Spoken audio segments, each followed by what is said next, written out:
Hey everybody, it's Andrew Martin, the Spiritual Rebel, coming to you with another video on Saturday, July 25th. It is cloudy and kind of muggy here today in Seattle. I just got back from the gym.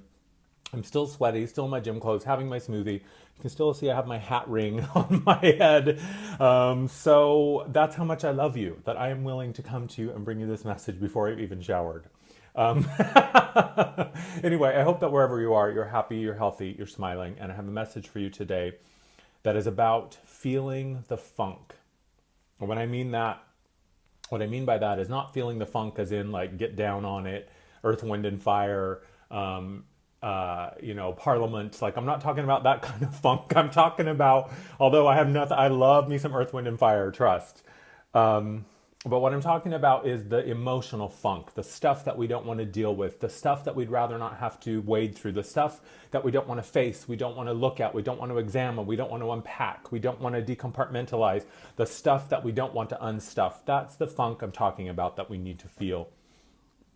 There is this very topsy-turvy perception, I feel, in my opinion, IMO.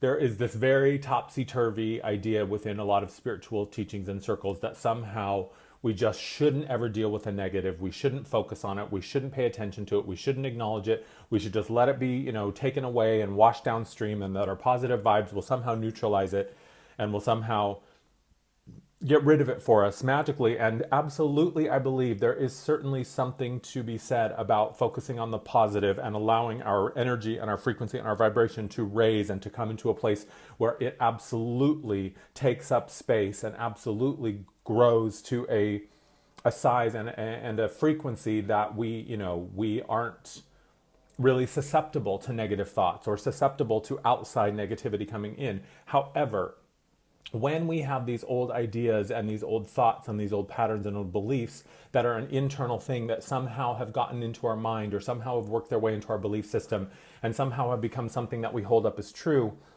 that is stuff that we absolutely need to acknowledge and to face, because it absolutely holds part of our light, part of our power, and it has a gift for us.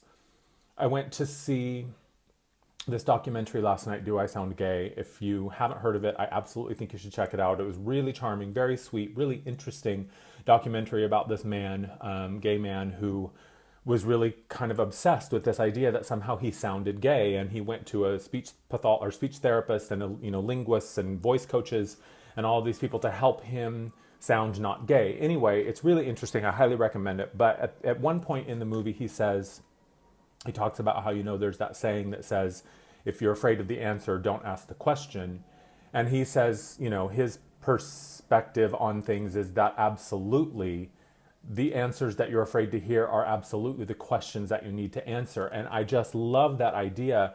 And I fully, absolutely apply that point of view to this idea of looking at the kind of the darker aspects of our personality, and that the things that we don't want to feel are absolutely the things we should feel. The things that we don't want to look at or face or acknowledge or pay attention to are absolutely the things that we need to acknowledge and look at and pay attention to.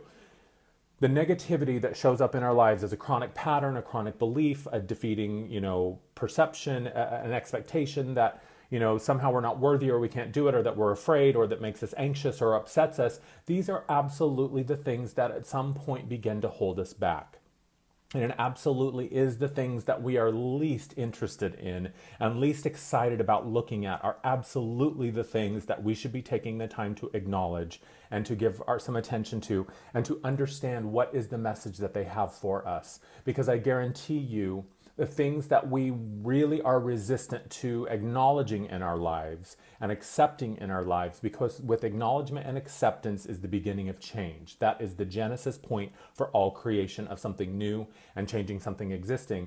And those things that we don't want to face hold some of our power, because at some point in our lives, either because we weren't ready to deal with it, we weren't equipped to deal with it, or we didn't know how, or we didn't want to, we were unwilling to, we gave it some of our power. Because the perception that we say, I can't deal with it, I don't want to deal with it, I'm incapable of dealing with it, it's impossible to deal with, whatever it is, we give it our power because we acknowledge that somehow it is more powerful than we are. And I've talked about this before, but I'm bringing this up again because I am absolutely at a place in my life once again where I am being called to examine some pretty deep-seated issues in my own life.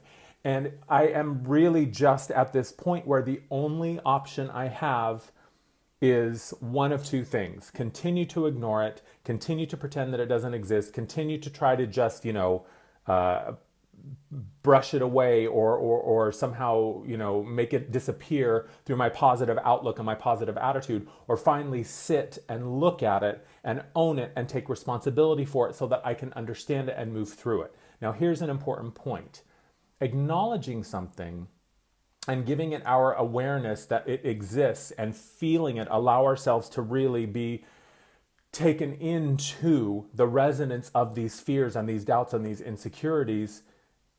It doesn't mean that we have to hang out there. It doesn't mean that we have to camp there. It's like a cloud passing over the sun. We absolutely can acknowledge that the cloud is passing over the sun and is temporarily blocking out the light, the joy, the ease, the happiness, and the flow. However, it is also understanding that it is a temporary state. And while it is fleeting, it is also here because it wants to tell us something. It has a message for us. And as soon as we acknowledge it and finally dig in our heels and say, okay, I surrender, I'm going to listen to whatever it is that you want me to know, it immediately begins to dissolve in front of us. It immediately gives us back our light. It immediately gives us the message that it has, and then we can begin to proceed.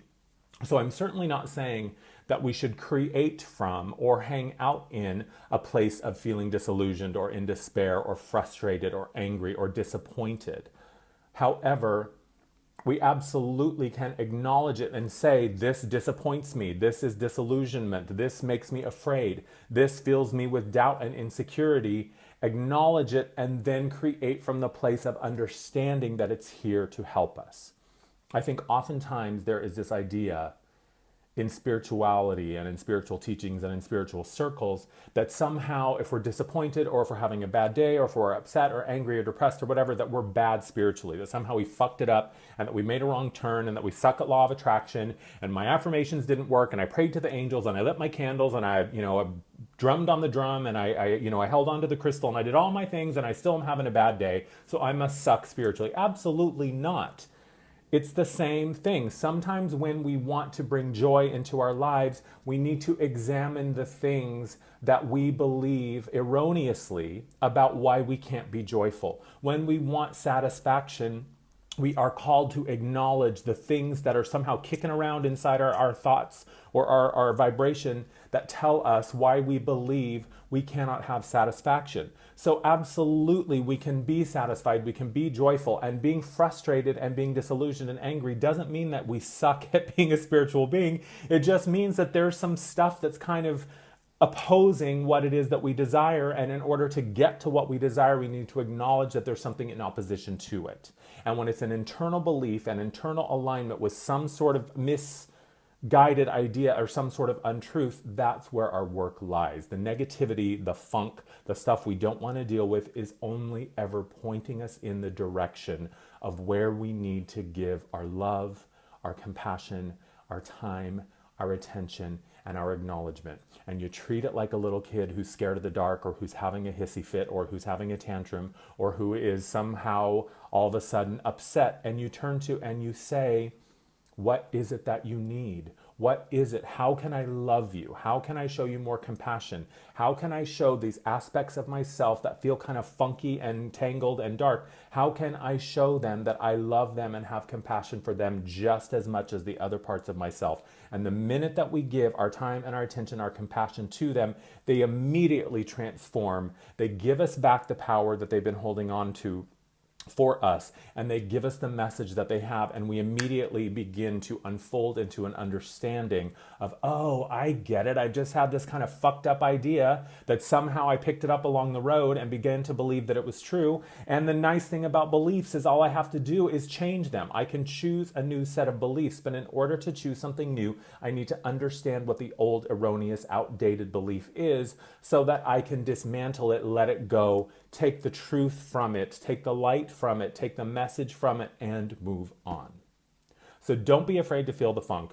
Don't let the fact that you got some funkiness going on within you mean that, tell you that you're somehow fucked up spiritually and that you suck as a spiritual being. And certainly do not camp out there and hang out there and believe that this is your new reality. You got to feel it, you got to understand it, and then you can take it and you can move on from it and you can create something new from it. And don't create from being dissatisfied. Let dissatisfaction or negativity or fear or whatever lead you to the new creation. You can say, I am dissatisfied because I understand why I am dissatisfied or frustrated or whatever. And now that I have an understanding of it, I now can see that it was just kind of a mixed up topsy-turvy idea that I had, and now I can create something new from it that is fuller in alignment with my truth and my integrity, and fuller in alignment with the truth of who I know myself to be, which is a being of love, a being of light, a being of compassion, an infinite, eternal, powerful, bright light that nothing can diminish. So feel the funk and then figure out what to do with it and what you're going to do differently to make sure that that kind of funk doesn't have to show up on your doorstep again. And if it does show up on your doorstep again, don't use it as an excuse to beat yourself up. Just give it the love and the compassion that it needs, and it will be fine. I promise. Thank you as always for watching. I really do appreciate it. I'm going to go get in the shower and go look at an apartment. I need to find a new place to live. So send me your positive vibes that everything that I need is going to be there when I need it to move into a new place. That's it. Go to my website, check me out. Let's do a session together. Go to my Facebook, follow me there for messages and inspiration and all that stuff. Go to my YouTube channel, follow me there and subscribe for more videos like this. If you've got any thoughts, ideas, questions, opinions, any of that, feel free to comment on my YouTube video, send me an email. There are a million ways to follow me. And if you go to my website, all my social media stuff is right there. That's it. I love you. I hope that you're having a fantastic day, and I'll talk to you soon. Bye-bye.